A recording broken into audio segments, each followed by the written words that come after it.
Hey guys, and welcome. Pond here with another video for Rise of Empires Ice and Fire. As you can see, I'm just hanging out in Eden at the moment on my main castle, taking some tiles from U49, as we've been having a constant tile battle with them for a few days. But I'm not here to talk about Eden in this video. It's been a couple of days since I last did a Heroes Guide video, so today we are going to start off with the first of the S1 Archer Heroes. And if we look on the list, that means that we are going to be looking at the Volunteer. So here we go. He's the first of 3 S1 Archer season heroes that you can obtain. And he is a support hero, as it says in the top left hand corner here. This hero excels supporting allies suitable for leading mid or back row squads. Again, the game has got, they need to change those descriptions, because he's not going to be a back row hero. He's similar to the Judge and Bulwark that we've already reviewed from the S1 group. As I've said before, there are kind of 3 groups of 3 heroes that all have similar skills, but each hero is for a different troop type. So the Volunteer is very similar to Bulwark and Judge, but he is, as it says here, for archers. So let's have a look at his skills then, guys. Skill 1, of course, is the Dictator skill. You want to max that to level 10. It will give you the 23,100 bonus marching capacity for your troops in that squad. Skill 2, Declaration of Freedom. It's a combat skill. Effective range only 2, so that's why he's really is probably going to be a front row hero for you. Target is just the one random enemy squad with an effective range, and it's just a direct damage skill. Low chance, only 30% chance to deal up to 646% damage to single enemy target. That's a lot of damage, but of course with these S1 heroes, as I've said before, a lot of their skills are low chance. They're not going to happen that often in a battle. 30% chance, you're looking at maybe this skill activating twice in a battle. So, you know, these are the limitations of the S1 group. That they're not always a massive step up on orange heroes, and certainly in the long term they're going to get easily overtaken by subsequent season heroes, as I've said many times on the other videos. So on to skills 3 and 4. Again, as usual, you've got defensive formation, so this will give you up to 50% bonus buff on the archers in your squad. And then skill 4 is the offensive formation. It will give the extra 50% might to the archers in your squad, in the hero squad. On to skill 5, another combat skill, and its effective range, here we go, as you can see, is 2 again, and the target is 1 random enemy squad with an effective range. Slightly better chance here, so 40% chance, and you're going to be able to deal between 92.5% damage and up to 305% damage to a random enemy squad within range, and then it will buff all friendly units, and it will give between 5% and 50% bonus archery to cavalry countering bonus damage lasting 2 turns. So this is again one of these nice skills that the Judge and Bulwark also have. So if your archers are facing cavalry, and you're going to want your archers to be facing cavalry because they are the most effective. Archers are the most effective at countering cavalry, and particularly up to the end of, well, yeah, certainly into season 3, archers are going to be the meta troop type for you before we get all these bigger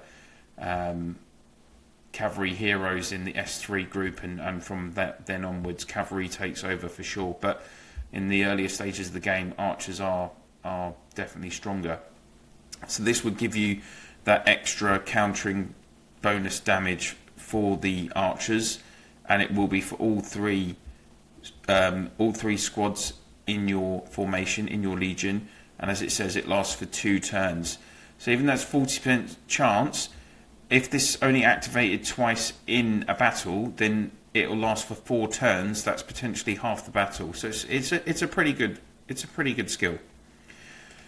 6th skill is the Awaken, as always. So this will give you up to the 250% bonus leadership skills effect so you can maximize the troop capacity in your squad. And with the volunteer, he also gives a nice 20% bonus to your archer's might and resistance, and a 20 increase on the combat speed. So that's pretty good. 4 different elements to that 6th skill. 7th skill, it's a might buff for the whole of the Legion. So all 3 squads in the formation, as it shows here, between 13% up to level 10, which gives 40% might. And that's just going to be active all the time. And then on to the 8th skill, his last skill. So it's one of these prep skills. So this will automatically take effect. So that is, again, better than a standard orange hero who might only have a percentage chance for his 8th skill to activate in a battle. And this has an effective range of 2, but that is because the target will be 2 friendly squads within effective range. So this is going to buff 2 of the 3 squads in your Legion. And similarly to the Judge and Bulwark, this is a end of battle buff skill. So as we can read here, when all squads in the hero's formation are archers, on the 5th turn, 2 random friendly squads receive between 6 and 60% combat skill damage boost for 4 turns. So it's going to boost your, if you can make it, you're in a strong position halfway through the battle for the 5th, 6th, 7th and final, and the 8th final turn, you're going to have this buff on the skill damage for the other heroes in your Legion. So Volunteer is definitely a step up on the standard orange heroes, and you're certainly, I would say, similarly to the Judge and Bulwark, he's a better hero to take than Cincinnatus, for instance. So if you do get Volunteer, it's not the end of the world. He's a pretty useful hero, particularly if you can get that duplicate for him and to awaken him. Well, if you can get 2 duplicates for him pretty quickly to awaken him on the 6th skill and unlock that 8th skill, then he'd definitely be an improvement on your front row of your archers compared to any of the normal orange heroes. And you would still be able to potentially, if you didn't have another S1 hero, you could use Dual Blades on the middle row and Zorro, the archer specific normal orange hero, on the back row. That's going to be a good Legion for you at these earlier stages in the game. Talking about longevity, well, as always, unfortunately, these S1 heroes, they're going to get replaced by better heroes along the way. For Volunteer, he's going to be okay for a couple of seasons, to be honest. There are 2 S2 archer heroes, Inquisitor and Witch Hunter, and Inqui is a middle row, Witch Hunter is back row generally. So he would make it through all the way to until season 3, where you do get Skybreaker. Skybreaker is really a front row hero, and then you can also pick up a Mortal Guardian, and a Mortal Guardian is probably the meta front row archers hero in the game. He's a really strong hero with some excellent skills, which we'll be reviewing in the future. So if you did pick up Volunteer and you're in the earlier stages of the game, you can expect that he's going to be good for you all the way up to the end of season 3, particularly if you can get those 2 duplicates for him. So there we go, guys. That is Volunteer for you. And next up, we will be reviewing... I've lost my place. We will be looking at the Pacer, who is going to be a ranged back row hero, similar to Lionheart and Ironhand from the S1 group. So Pacer will be coming up next, guys, in a couple of days. Just general account updates for you. Not much. In my main today, I've finally finished the White Dragon building. I'm on to blue. So I've got the Blue Dragon lair on the go there, and I've already got up to level 14 after today, and then I've stopped because I'm running out of buildings to upgrade on building day, and I've still got lots of master research to do that's going to require medals, courage medals. So I don't want to go crazy on building day. I just get my 9 chests, and then I stop spending points generally. Otherwise, my main account's just ticking along nicely. I'll be doing some more research tomorrow on my master research to continue that progression, and I'm getting closer and closer towards my goal of having 500 million gold just in my stock. So I have been raiding my farms this week a little bit to take some gold out of them. Usually I just let everyone else in Undisputed take it, but I thought, yeah, why not actually take some myself. Tomorrow I'm also finishing zone commemoration in my second farm, Pond Farm 2. That's just a nice little C21 farm that I just use actually for the purpose of being a farm, and getting the zone commemoration finished in that account is really going to help the production of resources and everything else that you get in that, gems, etc., which of course I can then sell and use for resources as it is a farm. I wouldn't do that in my main.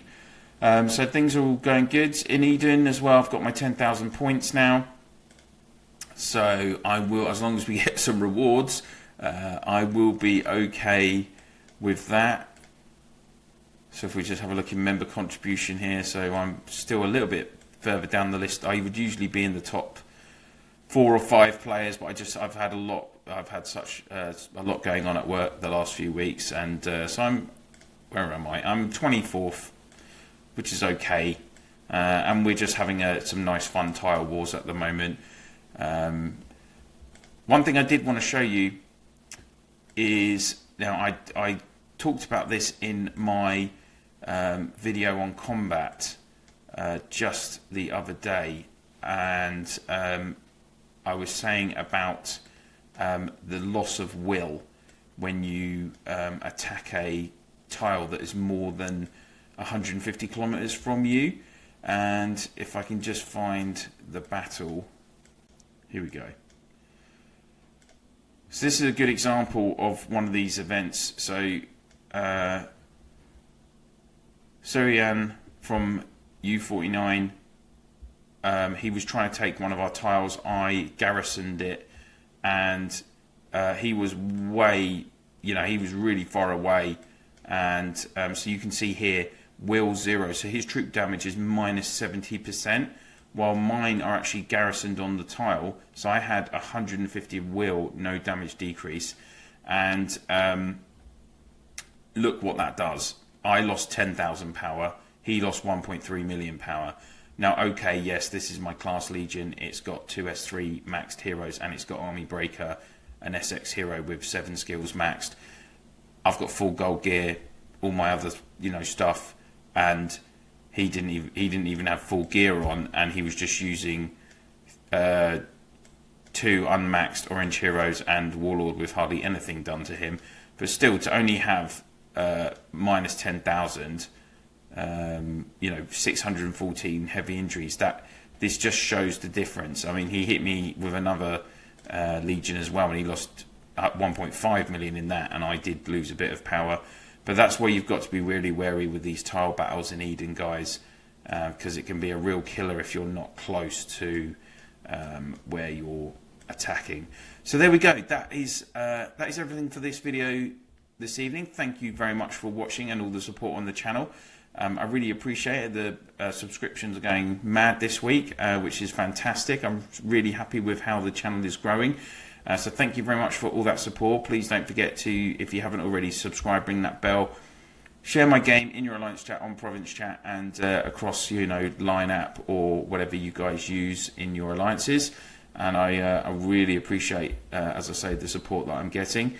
I'll continue the rest of the week with doing at least one more video on Eden, and continuing to do other bits on buildings, and of course this hero series. So still plenty of stuff to come later in the week. I'm going to try and do a kill event video on Saturday as well, hopefully. So thank you very much, guys. That's it for now, and I will see you soon.